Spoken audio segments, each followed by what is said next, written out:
बसलेले सर्व पक्षाचे काँग्रेस, राष्ट्रवादी, शिवसेना या पक्षाचे सर्व निष्ठावंत कार्यकर्ते, पदाधिकारी, बंधू आणि भगिनींनो, सर्वप्रथम मी आदरणीय आमचे शिवसेनेचे नेते संजय राऊत साहेबांना धन्यवाद देतो की त्यांनी या ठिकाणी ठाण्यामध्ये येण्याचं कबूल केलं आणि ते आले, त्याबद्दल मी त्यांना धन्यवाद देतो।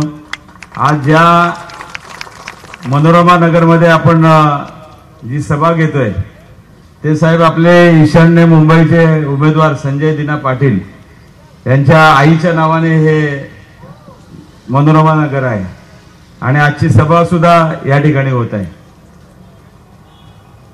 मला वाटतं आपल्याला सर्वांना आपले नेते संजय राऊत साहेबांचं भाषण ऐकायचं आहे, परंतु एकच सांगेन की या ठाण्यामध्ये शिवसेना प्रमुख बाळासाहेब ठाकरे, त्याचबरोबर आमचे गुरुवारे धर्मवीर आनंदीगे साहेब आणि आमचे पक्षप्रमुख उद्धव ठाकरे साहेब हे आमचे या ठाण्याचे खऱ्या अर्थाने तुम्ही बघितलं असेल या ठाण्याचा विकास होत होता।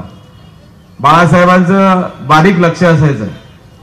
ज्यावेळेला गावदेवीला सभा झाली, नगरपालिकेची निवडणूक होती, त्या गावदेवीमध्ये बाळासाहेब भाषण करत असताना एका ज्येष्ठ नागरिकांनी त्या ठिकाणी एक चिठी पाठवली आणि त्या ठिकाणी त्या चिठीमध्ये सांगितलं होतं की आम्हाला नाट्यगृह पाहिजे आणि स्टेडियम पाहिजे।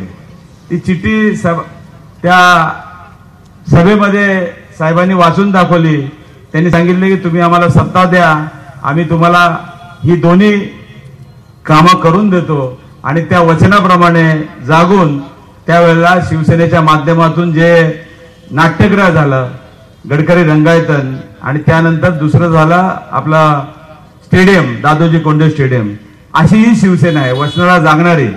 आणि हे सर्व कोण करत असतं? कोणाच्या मार्गदर्शनाखाली, कोणाच्या विचाराने हा पक्ष चालूच असतो।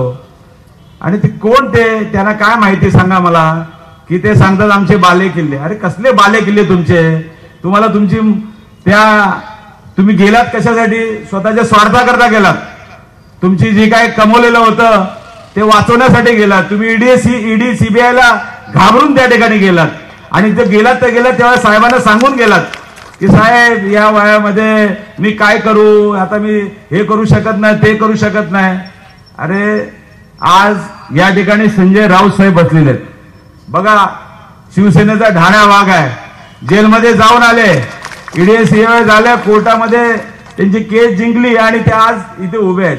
असे शिवसैनिक पाहिजेत, असे नेते पाहिजेत की ज्यांच्या नेतृत्वाखाली आम्ही काम करतो। काल ते कोण नासके ना का बोलले, ते काहीतरी काल बोलले, काल काहीतरी बरगळले की त्या ठिकाणी आनंद आश्रम आणि ते काय उल्लेख केला त्याने। अरे दिघे साहेबांची प्रॉपर्टी ही बघा, ही बसलेली ही प्रॉपर्टी आहे।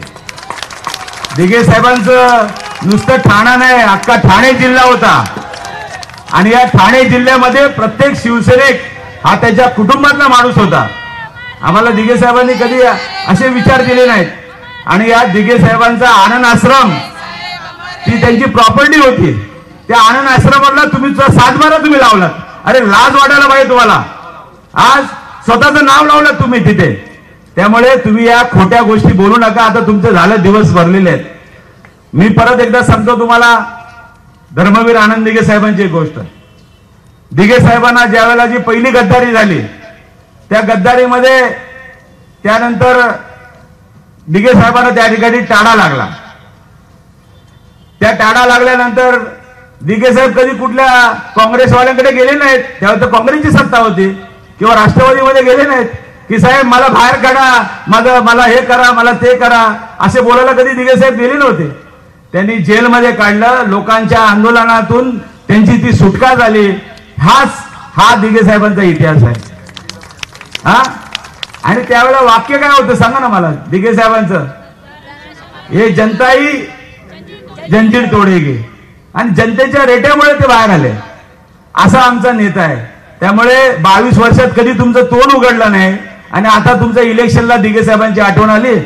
अरे दिघे साहेब गेले नाहीत, दिघे साहेब आहेत आणि ते बघतायत आणि ते तुमच्या उरावर बसणार आहेत।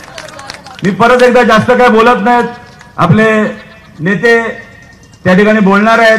मी एवढंच सांगेन, गेल्या 35 वर्षाच्या काळामध्ये मला तुम्ही 4 वेळा नगरसेवक, महापौर, आमदार, 2दा खासदार म्हणून काम करण्याची संधी आपल्या तुमच्यामुळेच मिळाली असं समजतो। आणि हा विश्वास आज तुम्ही बघितलं 10 वर्षात केलेली कामं लक्षात घेता आम्ही कधी सांगत नाही, आम्ही विकासाच्या मार्गाने चाललेलो आणि या विकासाच्या जोरावरतीच परत एकदा मला तिसऱ्यांदा निवडून द्या असा विश्वास आपल्याकडे मानतो। आणि मला विश्वास आहे हे मला तिसऱ्यांदा या ठाणे लोकसभेचा खासदार म्हणून काम करण्याची संधी द्याल असा विश्वास व्यक्त करून माझे 2 शब्द संबोधतो। जय हिंद, जय महाराष्ट्र, वंदे मातरम।